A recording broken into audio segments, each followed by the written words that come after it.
85, 15% kind of thing. He's a priest 85% of the time and a clinical counselor 15%, and I do the exact opposite.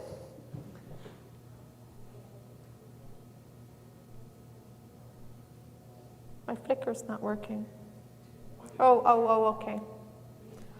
Pointing in the wrong place.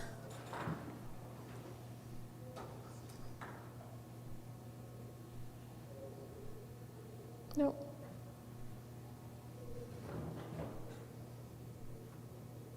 Maybe I could just get you to hit the. Yes, we're here now. Binge eating disorder has been defined by the National Eating Disorder Center, which is located in Canada, as being a composite of 4 different behaviors. And included in that are binge eating disorder. We also have anorexia nervosa. We have bulimia, and we also have non-specific eating disorders. So when we look at eating disorders, those are the 4 that we're talking about. The study that I did dealt specifically with binge eating disorders. Yes, binge eating disorders deals with a disease. It is a disease, and it's characterized by increasing amounts of food being taken in, a person feeling out of control, not being able to do anything about the intake of food, eating quickly and sometimes silently. Those people are generally heavier, and they don't compensate for the eating. As in anorexia nervosa and in bulimia, people tend to compensate. They tend to do things like throw up, exercise a whole lot. They compensate, but in binge eating disorder, they don't.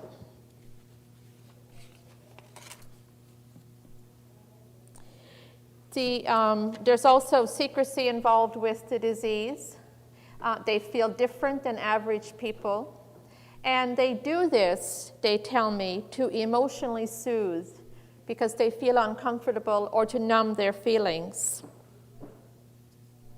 There are a number of studies that talk about cyber communities and talks about how cyber communities can contribute to group support. And I think perhaps in the interest of time, I will skip through the next couple. Yes. Okay, stop there. The slides that I just skipped through talk about other studies in the field, other studies that support the use of cyber communities as a source of social support for people who do need it for overeating, for drinking, in conflict in their marriages, in their families. They need support and find it in the cyber community.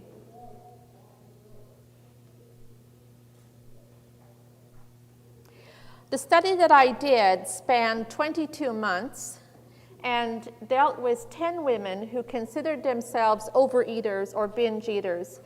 The criteria that they used to measure their overeating was consistent with the binge eating disorder that I described earlier.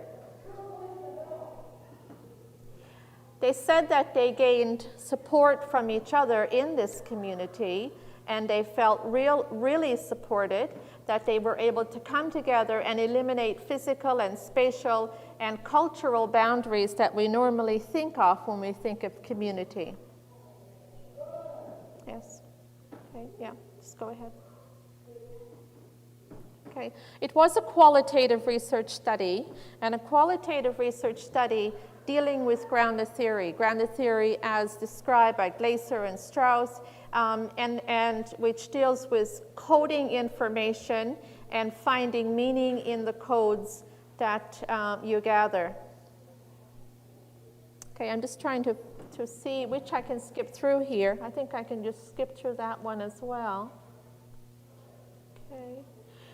The postings analyzed were by 10 women, and these 10 women had been present on the site for 22 months.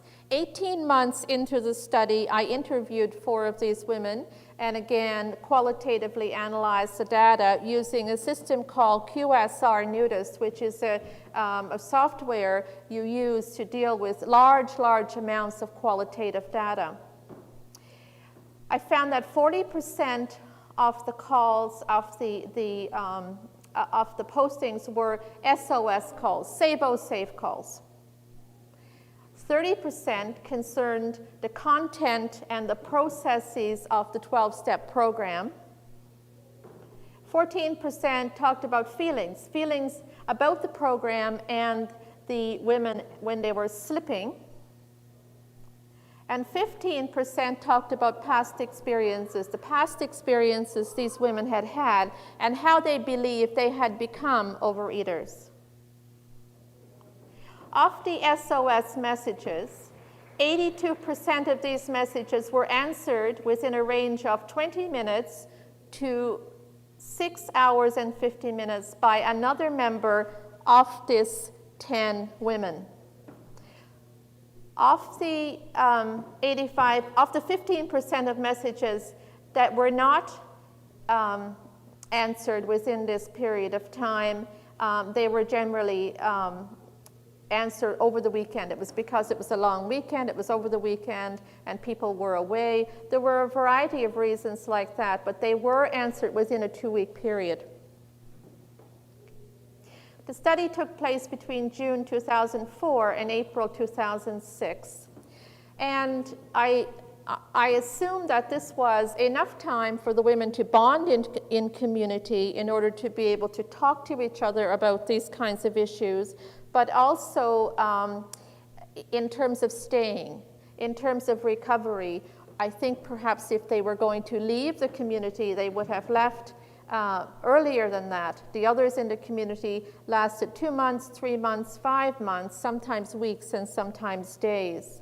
The participants, there was a lot of trust and assumptions made. I didn't meet these women face to face. I didn't know their real names, and I wasn't allowed to use their handles, and their handles are their code names in this community because there was a lot of emotional investment, personal investment in their code names. And we decided earlier on that we wouldn't use these code names, and if I were to use bytes of data, I wouldn't identify them, their code names, with these bytes of data.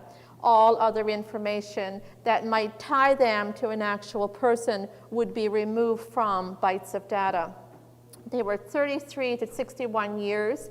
They spanned 4 countries and 2 continents. They were all female. 6 were in committed long-term relationships. 1 was single, not dating. 3 were single and dating. 5 worked full-time. 5 worked full-time. 3 worked part-time. 1 was on long-term disability and 1 not working. All signs and symptoms they described were consistent with binge eating disorder. 4 participants were interviewed. We'll skip that one.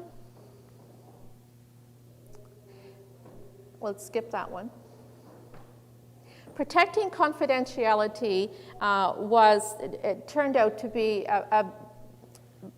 more cumbersome than I had ever experienced because I was dealing with an online community. I hadn't dealt with online communities before in ethical preparation and how to protect the identity of people. And I found that it was more cumbersome, and certainly there isn't a lot written in terms of ground rules around this yet. I tended to operate on the side of caution and only used information from these 10 people who had given permission, only used sound bites from these 10 women who had given permission, and of course the 4 within that group who were interviewed. 19 people agreed to participate, 12 actually started, and 10 worked with me for the 22 months. Okay, go ahead. We'll skip that one. The first critical aspect that seemed to be present in terms of these people continuing on in the process was experiencing immediacy. they were able to contribute to the experience of immediacy, and they were also able to receive from the experience of immediacy. And this verse, they told me, the self-focus they had experienced earlier. Immediacy, I have a definition, we can skip that. Okay. In addition to immediacy, there were 3 other components that seemed to contribute to these women staying with this group for the 22 months. The second was having enough time to be worth the time and energy that they put into this process.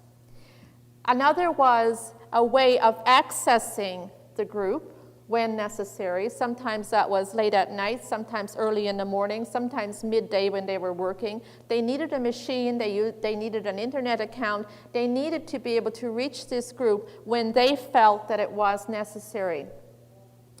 And the fourth one is, no, it's okay. The fourth one is face-to-face was no longer working for them. They needed something else in addition to face-to-face group. The first theme that arose, participants revealed that when they began to talk to other people in this environment, they felt credible, they felt respected, and they felt understood. The second theme, they experienced comfort, and comfort, the word comfort kept coming up over and over and over. They experienced comfort as they recognized familiar stories, attitudes, and behaviors from the other group members. The third theme, they felt that they could introduce their true selves to this community, as they were previously sometimes unable to do, even with family and friends. The fourth theme, there was a kind of, I call it cocooning, because I couldn't think of anything else to call it. This was a place where they went and they sort of hung out and they felt very soft and comfortable and comforted. They felt a sense of cocooning versus wanting to binge eat. The fifth theme, they felt acceptance, they felt a raising of their consciousness, and they started to understand that binge eating was damaging their good health as opposed to being in denial and not really looking at the effects of binge eating. Theme number 6. They were able to celebrate short-term wins with other members as opposed to feeling guilty and helpless, which they had felt previously. As some examples, the person saying, I went to the event, but I did not overeat. I was angry, but I did not overeat. They were able to consolidate the gains that they made and learn from that versus previously thinking it's all lost, that type of attitude. One person said to another, I remember what you were able to do, what I was able to do the last time. They built on the gains that they had made. The next theme is being encouraged and encouraging, being able to ask and receive versus being self-focused. Will you contact me tomorrow? Asking for something. What did you do then? Asking. Hooray, you did it. Advocating for one another. They were more peaceful and relaxed versus having a sense of urgency and anxiety, which seemed to drive these women previously. Going to have a nice bath and read a book. The family is in crisis. I've done as much as I can do. I'm going to stop now and let them take it from here. Having and sharing a vision versus the identity being in binge eating. Having a vision of recovery, sharing the knowledge of the 12-step program, and having a vision of feeling better, being able to walk up the stairs, being able to take the children out without feeling out of breath. Self-reflection and peer reflection versus unconscious binge eating. I stopped and thought about it, whatever it was. when the person was distressed or confused or troubled before, they would have eaten. Sharing knowledge of the self versus ignoring others and isolating themselves. Having a respectful attitude versus resentment and self-pity. Let's go ahead. Experiencing hope for a normal life versus hopelessness. And they described a new normal. Yes. All the diets they had experienced had failed. They didn't do well on diets. They decided that for them, there was a new normal. To live with this binge eating disorder, but live with it in a new way. Yes? Okay. Just go ahead. This graph represents what happened to the people, or what they thought happened to the people that had left the group. They didn't experience immediacy. They didn't experience those three other things that I described. Go ahead. Go ahead. And those are the four things that it seemed were necessary for this group to stay together and to do some bonding and some healing. Go ahead. And I put all of those themes that I talked about under three headings: the heading of hope, the heading of identity, and the heading of relationships and connectedness. Next slide, please. Go ahead. So my little diagram looks like this. Go ahead. Once more. Okay. They came to the community, the cyber community, looking for support. They experienced these four things, immediacy being the most important one because it fed back into the process. And this is what they came out with. Enhanced connectedness, relationships, identity, and hope. Next slide, please. Go ahead. Yeah, let's keep hitting. Okay. And I called it clanning because that's what it seemed like. It seemed like they were in a clan, these 10 people. They looked out for each other. They had their own way of talking to one another. They were clanning. And it was kind of like a community soul. They were clanning in community soul. And the other aspects of the process I talked about earlier. Go ahead. And this is pretty much the same thing. I'm just saying a few other words. You can just go ahead with that. Get past that one.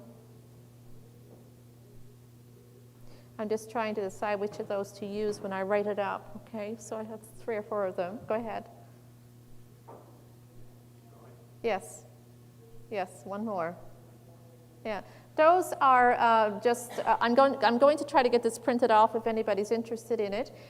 Those are references that I used. Go ahead. Go ahead. Go ahead. Maybe if you have any questions, we'll do that later. Thank you very much.